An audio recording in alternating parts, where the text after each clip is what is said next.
Hello everyone, it's Becca from Becca Books and Bujo, and today I will be telling you about all of the mystery, thriller, and suspense books on my physical TBR.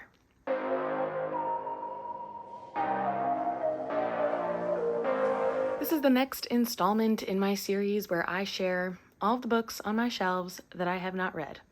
There are a lot of them, 200 or more.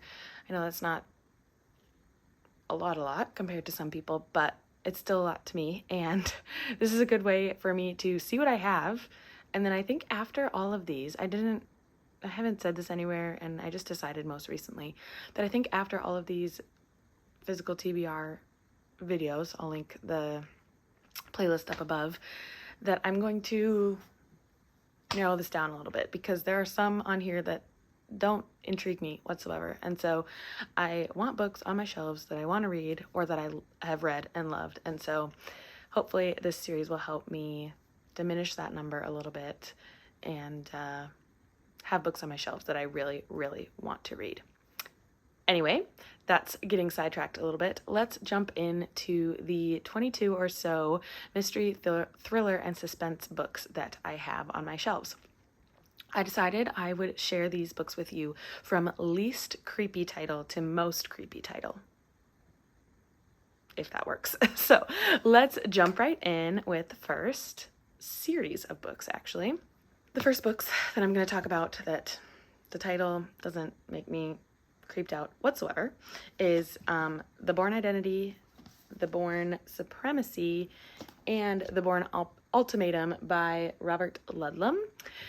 These are the Jason Bourne series, and as far as I know, our main character, Jason Bourne, is suffering from amnesia. He has no clue who he is, and he doesn't even know that he is Jason Bourne. So he doesn't know if he's an assassin, a terrorist, a thief. We find out all of his secrets as he does, basically. My sister gifted me this trilogy for Christmas a while ago, and I do want to read them. They're in this category loosely because I know it's more of like a spy novel, but I feel like there has to be some suspense in there. So that's why these are in this category, but I would like to get to them. I think I would enjoy them, but also I can try out the first, and if it's not for me, I can decide not to read the rest of the series. So that is the first one on the shelves. Let's jump to the next. The next most creepy title, which is not creepy whatsoever, is Mr. Churchill's Secretary by Susan Elia McNeill. I also have the second one in the series called Princess Elizabeth's Spy. So in Mr. Churchill's Secretary, this is the first book in the Maggie Hope mysteries by Susan Elia McNeill. In this, our main character, Maggie Hope, is hired to be Winston Churchill's secretary in 1940, so right during World War II. Her intelligence and cleverness help her solve a mystery and stop a murderous plan against Mr. Churchill. And then in the second one in the Maggie Hope series, Maggie trains to be a spy and goes undercover at Windsor Castle as Princess Elizabeth's tutor. And I just realized that my copy of Mr. Churchill's Secretary is large print. Oh, funny. Okay, well, that's fine. I think I originally bought this one, and then I was like, oh shoot, this is the second in the series, and then I found this one for super cheap. And so, I have these two. Next is my collection of Louise Penny books. She wrote the Inspector Armand Gamache series, the Chief Inspector Armand Gamache series. And let's see, the order that I have them, there's like 18 in this series, but let's see. Number 12 is A Great Reckoning. I based the creepiness factor on this title, The Great Reckoning. This doesn't draw out creepy vibes for me. So The Great Reckoning is the 12th in the series. Then I have the 13th, which is Glass Houses. Number 14 is Kingdom of the Blind. Number 16 is All the Devils Are Here. And then number 17 is The Madness of Crowds. This series is about Chief Inspector Armand Gamache. He goes to this small town in Quebec called Three Pines, and it is solving these little mysteries, these little murders in this cute, quaint town in Canada. I have always classified these as cozy mysteries, and they are just a nice book to read in the winter. Next up is Elegy for April by Benjamin Black. It looks like this is the third in a series, and the series is called Quirk, I think. I couldn't find much about this, but Quirk is a pathologist in Dublin, and he is trying to find his daughter's best friend after she mysteriously vanished. Next we have Shoot the Moon by Billy Letts. In a small town, a young mother is brutally murdered and her infant son disappears at the same time.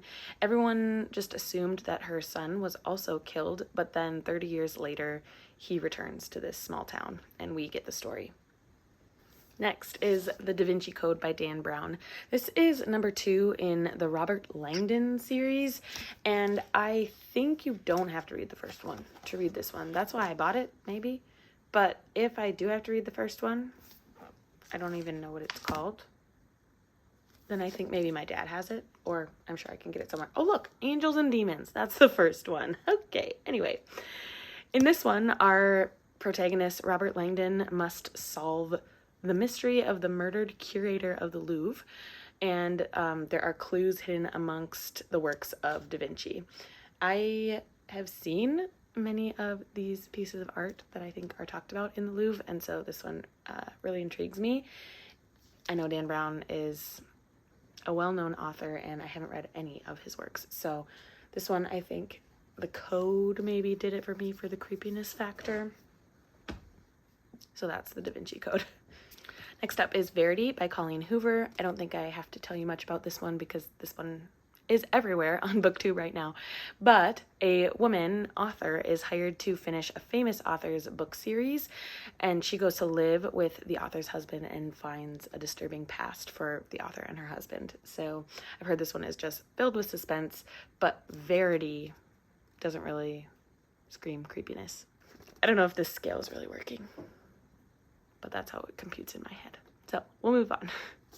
Next, we have number 2 and 3 in a series. We have The Girl Who Played with Fire and The Girl Who Kicked the Hornet's Nest by Stieg Larsson. The first in this series is The Girl with the Dragon Tattoo. I think the series is actually called Millennium, but I don't see that anywhere on the books, but that's what Goodreads said. So we'll go with that. These are murder mysteries as far as I know. This one involves sex trafficking also, but it follows the same main character and journalist as the first book. And then this one, our main character has been shot in the head, and if she survives, she must go to trial for 3 different murders. Basically, she's fighting back against being wrongfully accused for these murders, or what we think. So that's these 2. I don't know, I didn't really... The first one, I think I gave 3 stars, and I'm intrigued enough to keep reading, but I don't know if they'll be winners for me. So that's those 2, The Girl Who Played with Fire and The Girl Who Kicked the Hornet's Nest. Moving right along, we have this scary book, and it's scary because of the things I've heard about it. But this is House of Leaves by Mark Z. Danielewski. This involves a mysterious house that is bigger on the inside than it is on the outside. We read this one through a detective's field notes.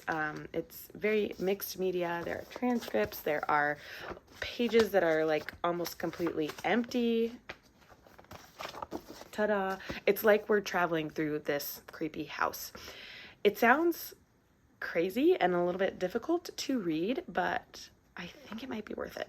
It'll be fun. It'll be different than anything I have ever experienced, and I'm very intrigued to say the least. So that's House of Leaves. The next I have on my shelves is The 13th Tale by Diane Setterfield. This is about an author who wrote 12 different stories about her life, but then the 13th is mysteriously missing. She tries to keep her violent and tragic past a secret, but a biographer demands to know the truth. So I've heard that this is a very, very good book, and I'm really excited to get to it. We're bumping up the creepiness. This one is creepy to me because of the finality of it. So this is called The Final Silence by Stuart Neville. In this one, our main character finds a leather-bound book with fingernails and hair and other body parts inside of it, and she finds that it is a catalog of her uncle's victims.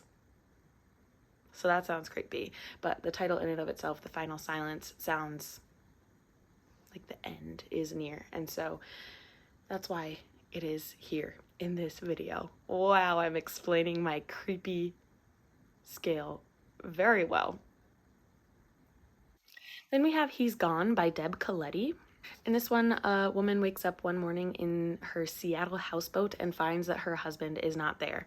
She goes about her normal day, thinking that this isn't too unusual, but then when he doesn't show up, she takes it upon herself to find the clues as to whether he is dead or alive.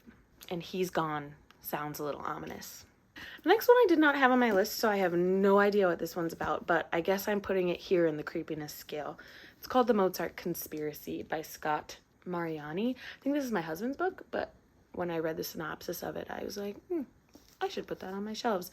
This one says, a centuries-old mystery, an accidental death, a conspiracy that may end in murder. So I think conspiracy is creepy enough in itself to go after he's gone. Sure, that works. If you look at the cover, there's a gun and blood on a piano. So if it were by cover, I think it would be the perfect spot. It also says at the top, James Bond meets Jason Bourne meets the Da Vinci Code. Jason Bourne is on my shelves. So is the Da Vinci Code. Hopefully it's a match for me. So that is The Mozart Conspiracy. Then I'm going to stick in another one that somehow evaded my list. This is The 7.5 Deaths of Evelyn Hardcastle by Stuart Turton. This one, we follow Evelyn Hardcastle, who is murdered. And every day until Aidan Bishop can find her killer, she'll just keep dying. It's like a Groundhog Day kind of thing. So this one I've heard is really, really good, and I'm excited to pick it up.